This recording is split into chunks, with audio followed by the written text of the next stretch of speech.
Charting Toward Intimacy covers mature topics. Listener discretion is advised.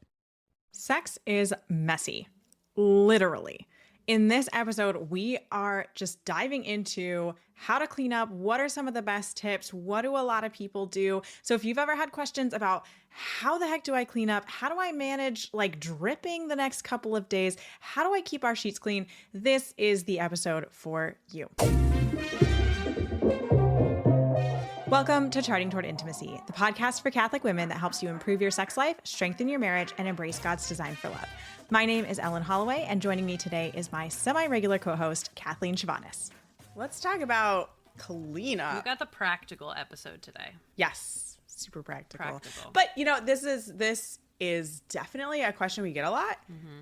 Or, I mean, I get it a lot, like on Instagram. Whenever I have a question box, people are always like, how do we clean up? Yeah. And okay, so here's the thing to like preface everything we're going to say is that different male and female bodies handle sex differently. Okay. So some men have very copious ejaculate and some men don't. Mm-hmm. So, you know, if your husband like doesn't have very copious ejaculate, cleanup might not be very difficult for you.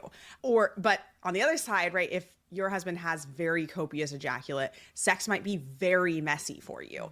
That's all within the range of normal. Like it's totally normal if sex is not that messy, and it's totally normal if sex is very messy.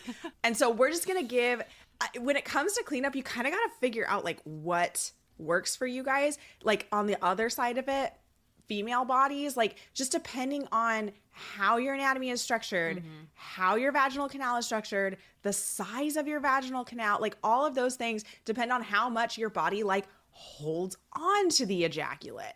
And so like for some women, your body might just like slough it off that night. Yeah. Right. Mm-hmm. And then it's like not a big deal. For other women, it's like the next 2 days you're like dripping and it's like, what the heck is going on?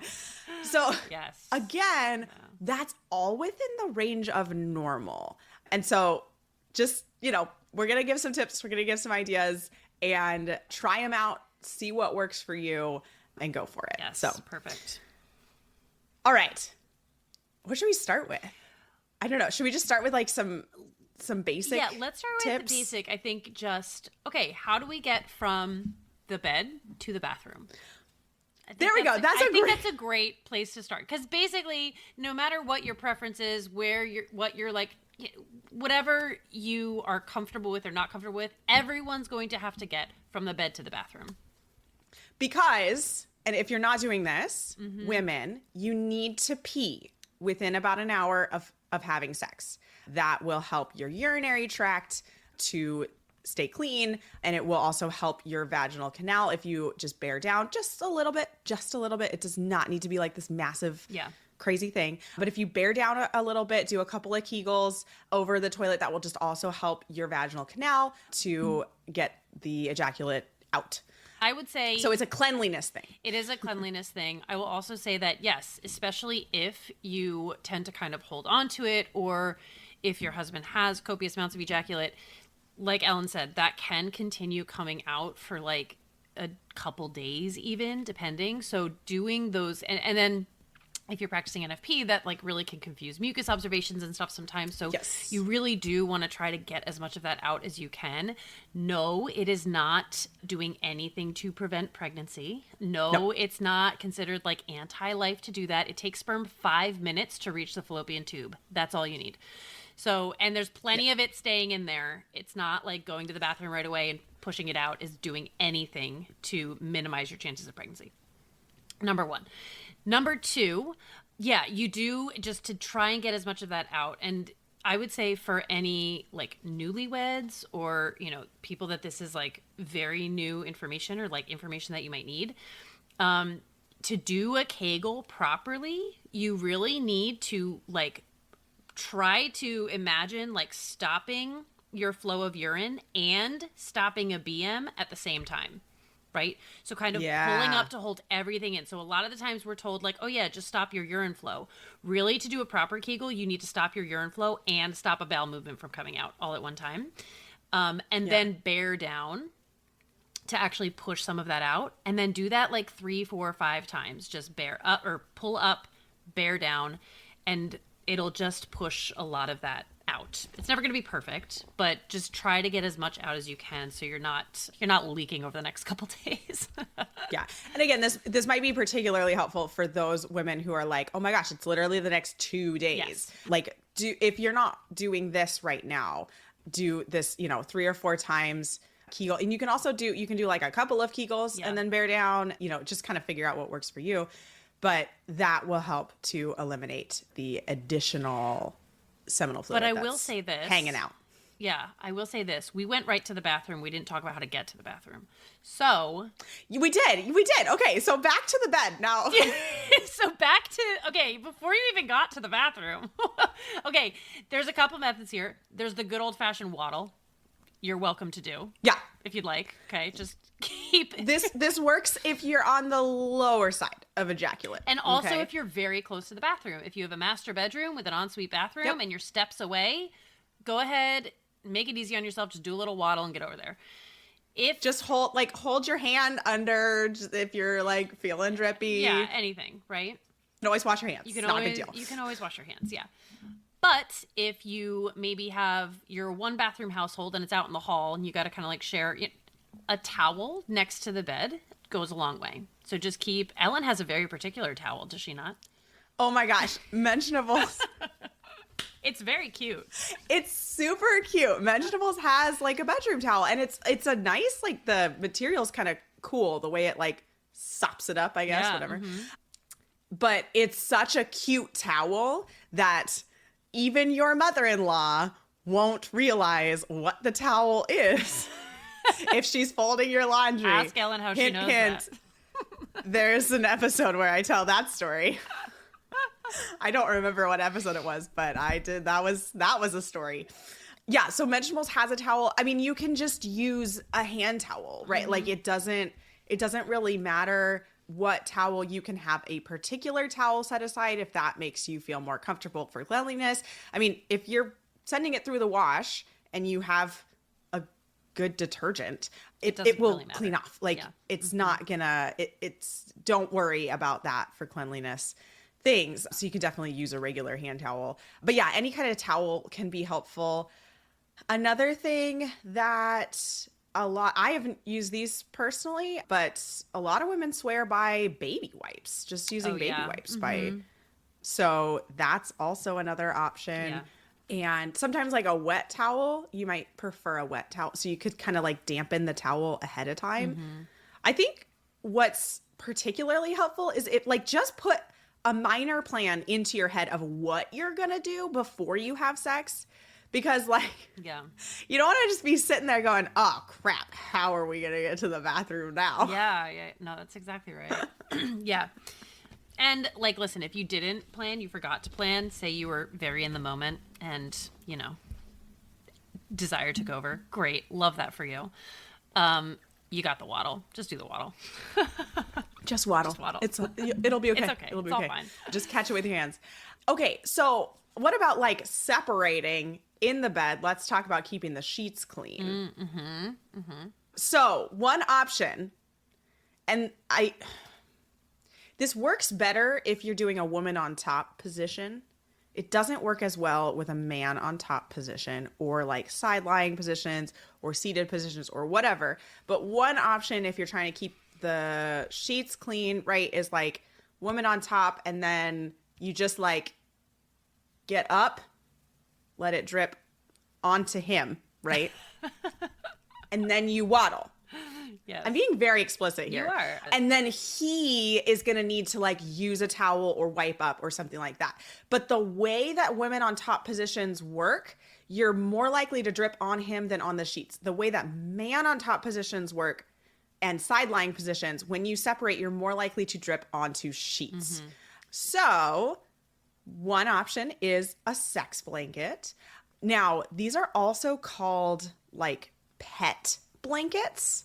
So you can search for that. Okay. But basically what it is a comforter that goes on top of your bed that is waterproof on the bottom. So it's just like this blanket that's waterproof. This is why it's called a pet blanket, right? And so you can just lay it down on the bed before you guys start having sex.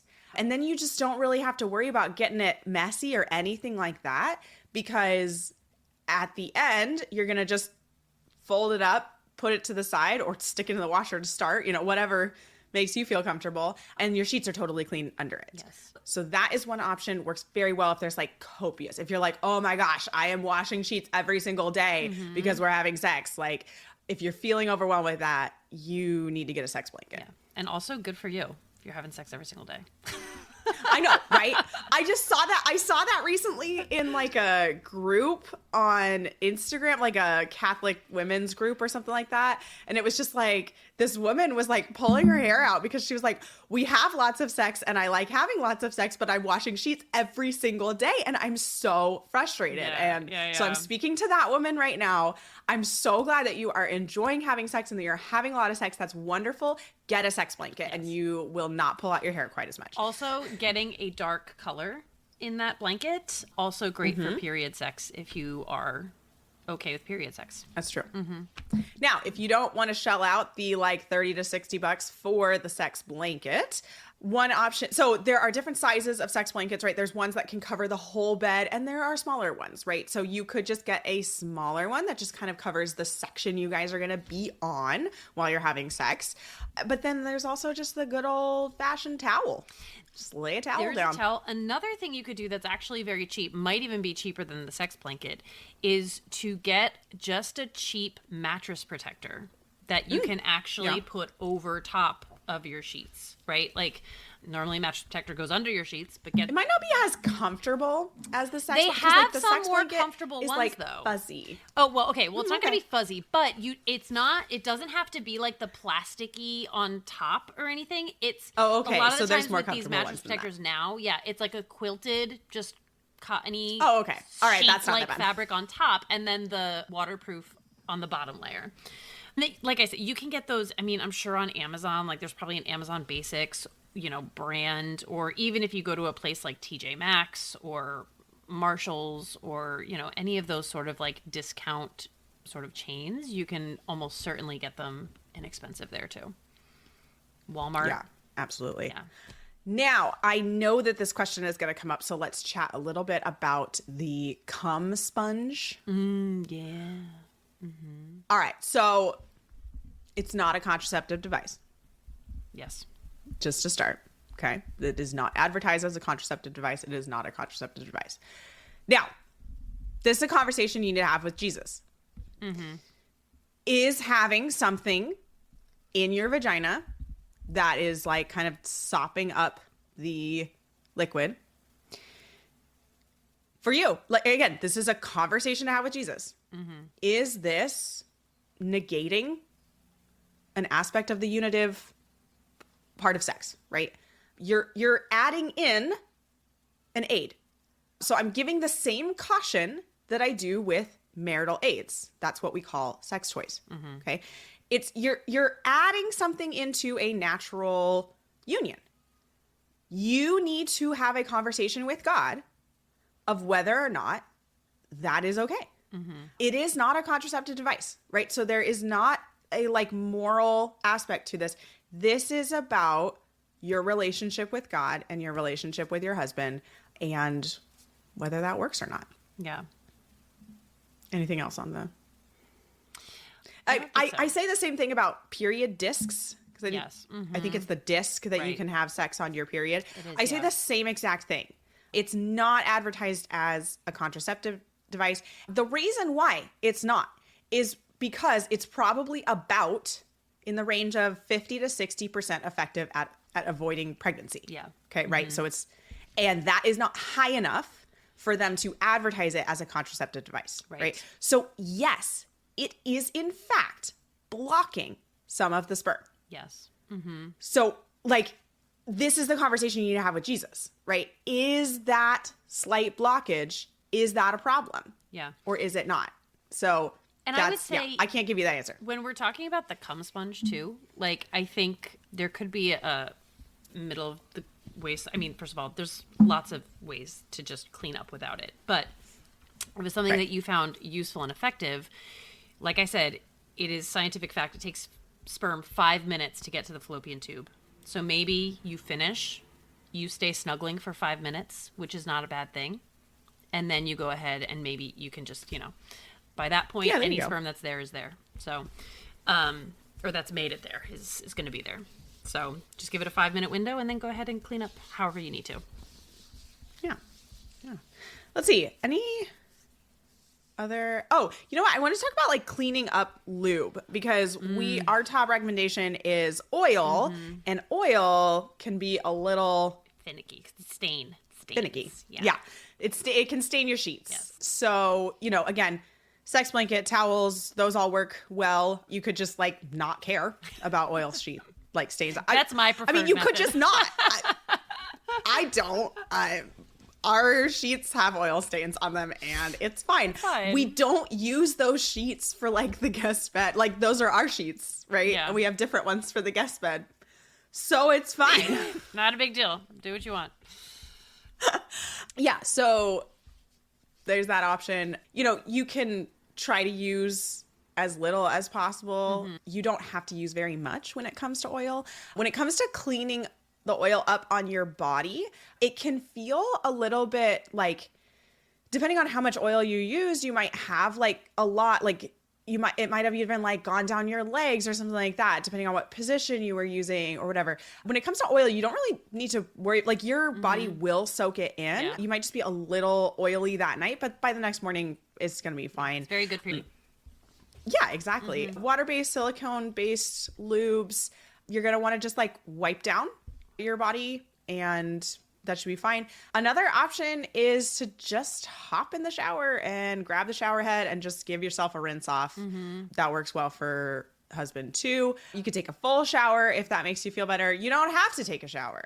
I saw one time in a Facebook group, like it was just like, ew, who are these people who are not taking showers after sex? And it's like, me. I don't know, 90% of the population? Like, that's me. You don't have to take a full shower. I understand if you want to like hop in the shower and rinse a couple of spots. Don't like douche yourself, never, ladies. Yeah. Never. You should never do that. But like, don't take the shower head and try to like get water. Like your vaginal canal will clean itself out. Self-cleaning. Just fine. Yep. It does not need help in that matter. But if you want to take the shower head and kind of like rinse off the outer vulva area, that can be totally appropriate. Yeah.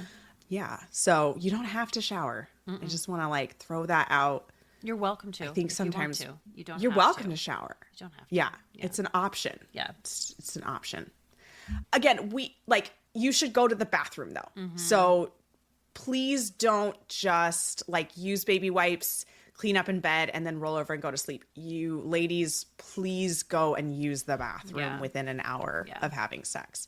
And it's within an hour, right? So if you guys like, if there's not like a lot of ejaculate matter and you like to just clean up a little bit and snuggle for a while, totally fine. But again, like within an hour, you should go use the bathroom, and that is going to mitigate UTIs for you.